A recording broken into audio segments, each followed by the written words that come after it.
Alhamdulillah. Sebelum kita memulai pelajaran hari ini, alangkah baiknya kita memulai dengan berdoa dulu agar nanti kita pelajarannya, materinya lancar. Berdoa mulai, selesai. Oh iya, sebelum kita mulai, apakah adik-adik tahu tentang alat gerak hewan dan manusia? Kita bergerak ke kanan, ke kiri, meloncat, berlari, itu kita. Kalau hewan, gimana alat geraknya? Gimana cara bergeraknya? Oke, untuk materi hari ini kita akan mempelajari tentang organ gerak hewan dan manusia.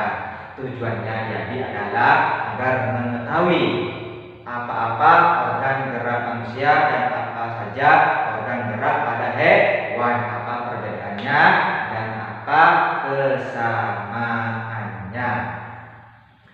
Untuk materi hari ini yaitu tentang organ gerak manusia dan hewan.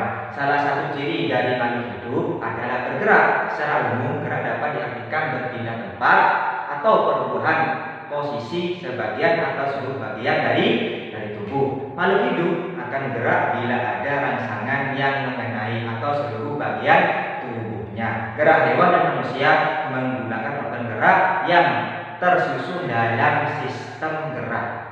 Organ gerak berguna untuk berjalan, berlari, melompat, meloncat, memegang, menggali, memanjat, berenang, dan sebagainya. Organ gerak pada manusia dan hewan memiliki kesamaan. Alat-alat gerak yang digunakan pada manusia dan hewan ada dua macam, yaitu alat gerak pasif berupa tulang, dan alat gerak aktif berupa otot. Kedua alat gerak ini akan bekerja sama dalam melakukan pergerakan. Kerjasama antara kedua alat gerak tersebut membentuk suatu sistem yang disebut sistem gerak. Tulang disebut alat gerak pasif karena tulang tidak dapat bergerak dengan sendirinya. Tanpa adanya alat gerak aktif yang mempengaruhi tulang, maka tulang-tulang pada manusia dan hewan akan diam dan tidak dapat membentuk alat pergerakan yang sesungguhnya. Walaupun alat gerak pasif, akan tapi tulang-tulang mempunyai peranan besar dalam sistem gerak manusia dan hewan. Sekarang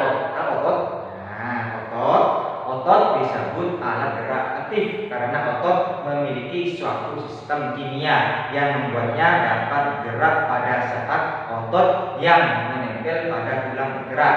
Otot tersebut akan membuat tulang bergerak.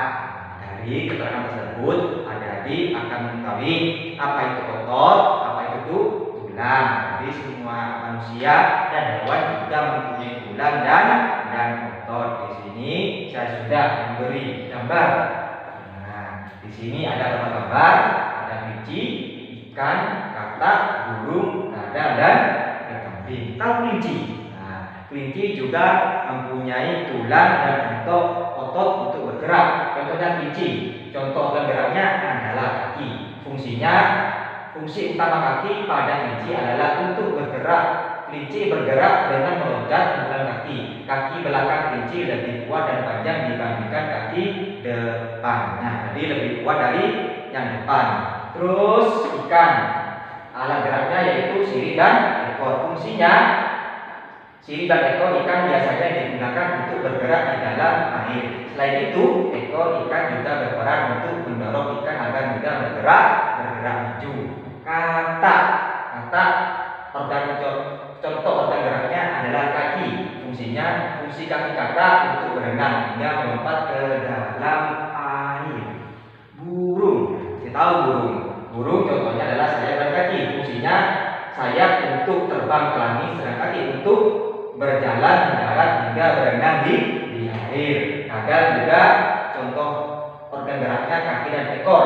Fungsi dari kadal adalah bergerak dan berpindah ke tempat lain. Ekor kadal berfungsi untuk menyeimbangkan tubuh kadal saat memanjat batang pohon. Terakhir, kambing. Contoh organ geraknya adalah kaki. Fungsinya adalah untuk berjalan, berdiri hingga berlari. Itulah yang dapat saya sampaikan, nanti pulang ke rumah langsung dipelajari kembali. Sebelum saya tutup, saya berpesan untuk belajar di rumah yang giat, salam pada orang tuanya, agar selalu mendoakan kita bersama-sama. Tetap semangat. Sebelum kita akhiri, kita menutup dengan doa. Berdoa mengalir. Selesai. Saya akhiri. Assalamualaikum warahmatullahi wabarakatuh.